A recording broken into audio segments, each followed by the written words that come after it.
On va prendre l'exemple d'Henri. Henri, c'est un mec comme toi et moi qui veut, par exemple, qui a du mal en cours et qui aimerait avoir de meilleures notes. D'accord ? Il va rentrer chez lui et il a un certain nombre de devoirs, un certain nombre d'exercices, un certain nombre de cours à apprendre.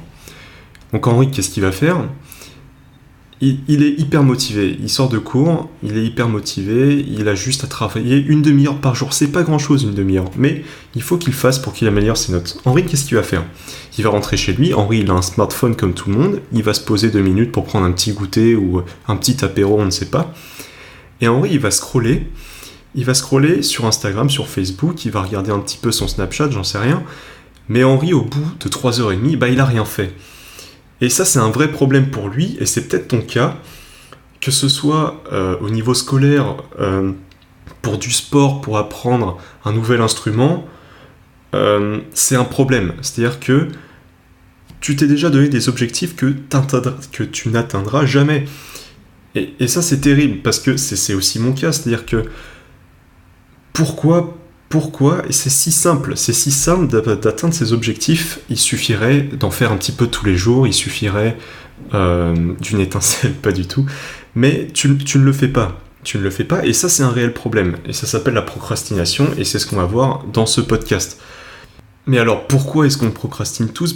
C'est normal, c'est plaisant, ça fait du bien de procrastiner, et puis ça apporte vraiment un plaisir court terme. Soit tu travailles, et finalement, à quoi ça va servir de faire des exercices dans la soirée même ? À pas grand-chose finalement. Alors que rigoler, passer du bon temps, je sais pas, regarder une bonne vidéo YouTube, tout ça, ça va vraiment être addictif.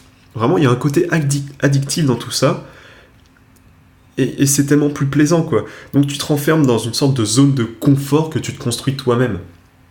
Vraiment, c'est quelque chose que tu as pris l'habitude de faire, que tous les jours... mais c'est une habitude qui est pas saine finalement.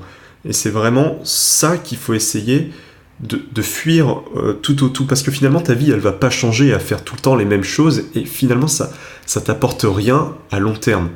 Alors, ok, tu peux... Et donc, il y a des moyens de contourner ça. Et ça, c'est ce qu'on va voir. C'est-à-dire que soit tu restes dans ton cercle fermé, finalement, tu fais pas grand-chose, t'es pas productif. Donc, soit tu restes dans ta procrastination et tu fais rien pour te bouger et tu n'auras rien d'autre que ce que tu n'as déjà finalement, soit tu essayes de te faire violence, soit tu avances, soit tu te rends compte que ça ne sert à rien. Enfin, tu perds du temps, quoi. Et le temps, c'est précieux. Donc, tu avances, tu te fais violence et vraiment, tu prends de nouvelles décisions. Et c'est là où finalement ce podcast intervient. Donc on va détailler tout ça sur la chaîne, plein de podcasts qui arrivent sur le sujet de la procrastination, avec à chaque fois des solutions, on va voir des études de cas, on va voir plein de choses. Tout ça c'est sur cette chaîne, donc merci d'avoir écouté, c'était la présentation de la chaîne, à bientôt pour un nouveau podcast.